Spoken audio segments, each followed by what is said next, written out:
Alright, let's go.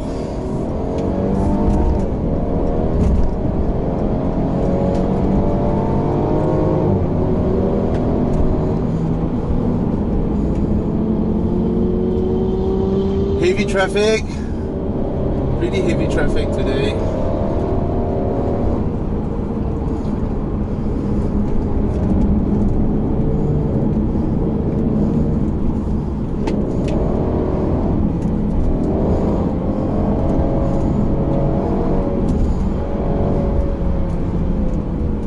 Oh my god.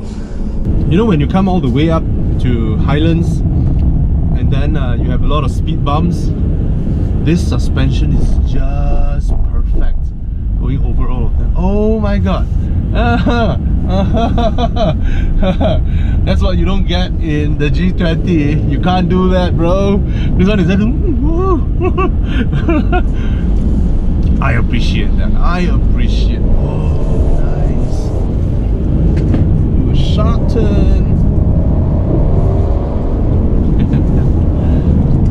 Lovely.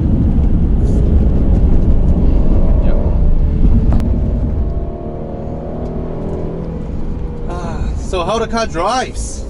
First off, the sound of the engine. The sound of the engine is just alluring. It's very nice. Okay, and what's next do I notice?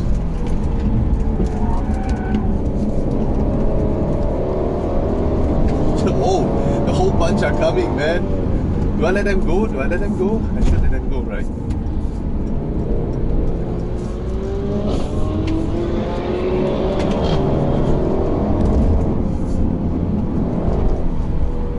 I don't want to be seen as racing with them, you know. That's what I want. I don't want to be seen as. But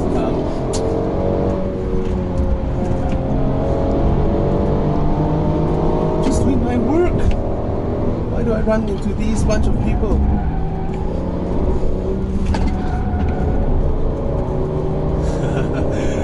So the car drives well. The car drives sharp. There is just a lot of body movement that you have to deal with, and in certain ways you can say that it makes it more interesting. In certain ways you can say that you have to compensate a little bit to how the little jumpiness on the suspension and those little small stuffs that you have to deal with no matter how. What is that valve fire doing? Okay.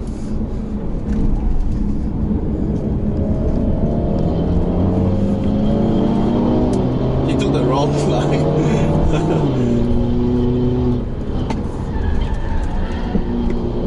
Nice one.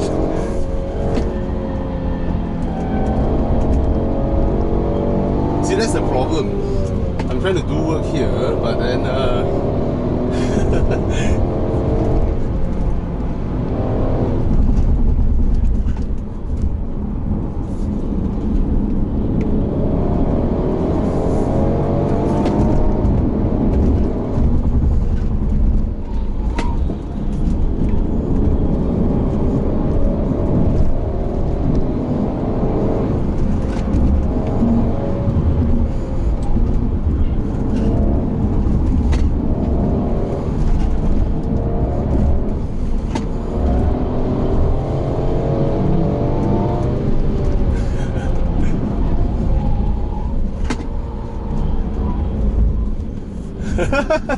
okay, this is getting a little bit overboard.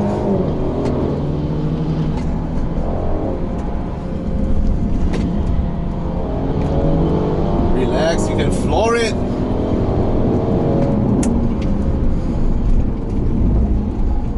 Oh, he wants to take that line. Let him take.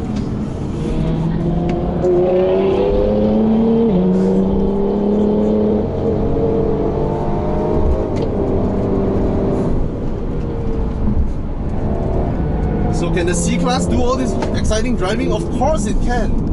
It can. It is a Mercedes. It's rear-wheel drive, right? And I like the fact that they sorted a lot of little idiosyncrasies with the gearbox last time. So it's perfectly fine.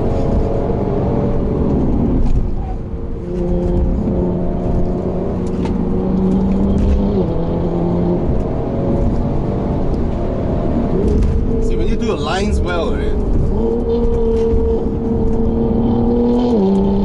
Come on, you're a GTR, bro!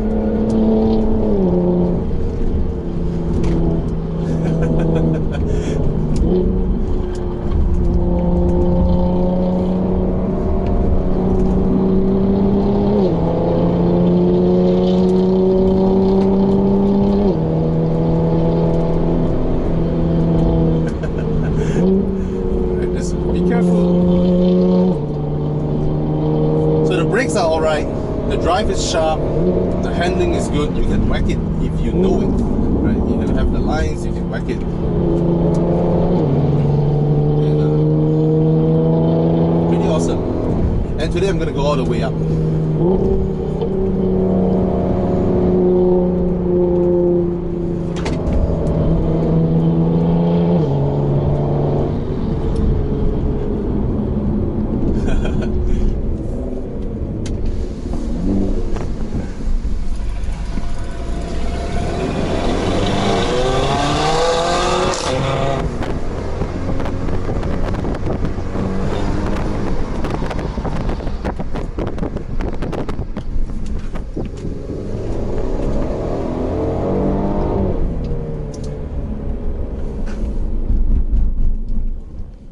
So does this car handle well? It's sharp. Not pin sharp like the G20, but it's, how do I put this? It does have an agile undercarriage. Okay? And the way Mercedes has done it this round is that on day-to-day drive, when you want the car to be more supple and all that, you will feel that, oh, there's a lot of body movement. But that's because this car, what is underneath is actually pretty well engineered. It's just that the other things that they slap onto it, you know, might not give you the kind of familiarity that you get from a BMW, you know, oh, wow. But then, that was taken away in the G20. The G20 is now something like this, a bit busy, the whole ride is busy, it's very agile, it's very edgy, it's busy. That's the G20 now. So, put everything aside of what I know about CKD, about CBU, about blah blah blah, M Sport, targeting, yada yada, you take all those away, right? Just with money, right? You have 300 over 1,000 ringgit now. You are choosing between G20 and the C300 now. I can tell you this, that this is a more livable car day to day, right? And the specs are higher as well, but it's, of course, a CKD, right? And then the A5 is the one that is the most sensible, most comfortable day to day, best soundproofing, blah blah blah blah. In terms of this kind of sharp driving, the G20 does beat this car. See, this one I need to anticipate. Okay, when is the weight pushing up front? When is the rear coming out? There's a lot more stuffs that even the car itself might not know what will happen next, you know. But the G20, fuck man, that car is like, give me more, come on, bro, Bobby, you can do it, come on, you know. That will be the G20.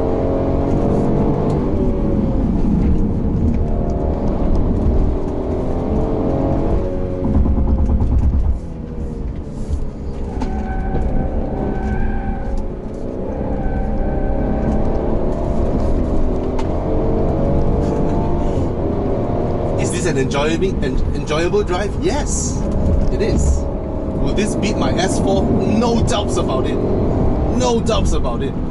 Yes, 250. You were asking 258 horsepower. Can it beat the 400 horsepower Audi S4 even though it's a 10-year-old car? Yes. Why? Because you're not going straight line. You're dancing. You're turning. You know, you're absorbing the bumps. output, of course, is not there, right? But maybe the S4 can make up with power output, but I highly doubt that. See, just a small little turn like that, this already proves it's really agile.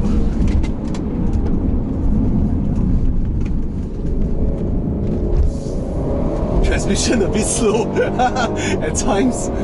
That does seem to be a bit slow.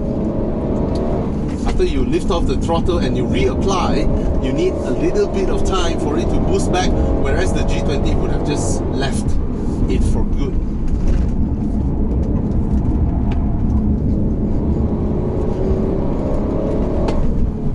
This Mazda 2 is a seasoned guy. He picked the right line for his power.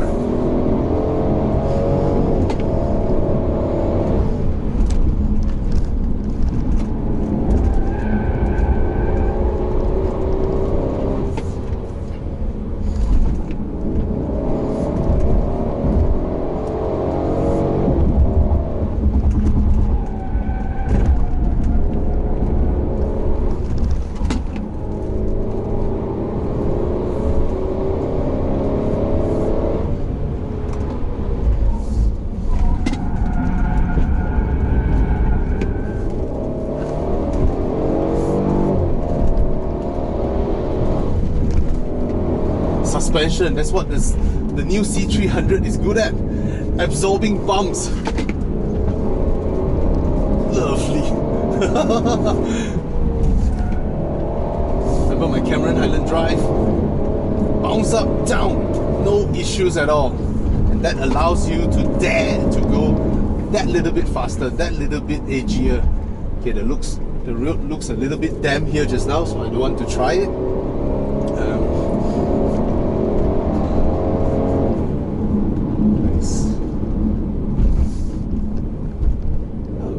Car people there, and there's a authority there asking them to leave, just like what they did to me last round.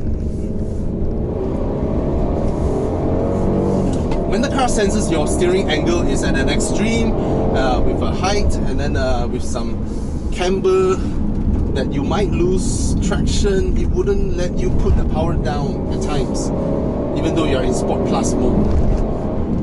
So that makes me miss BMW's Sport Plus mode.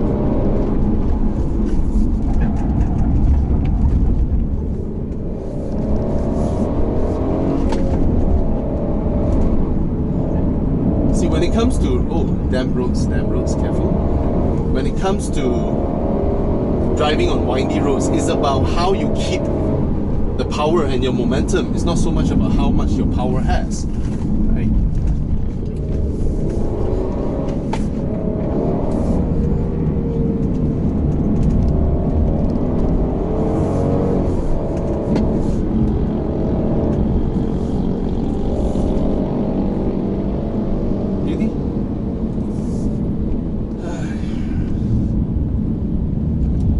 So did I enjoy the drive? Of course I did.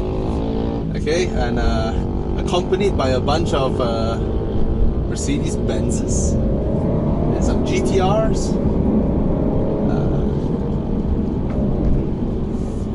But I'm working here, so I always need to reserve a certain percentage of sanity. No, not sanity. I mean, put it this way, okay?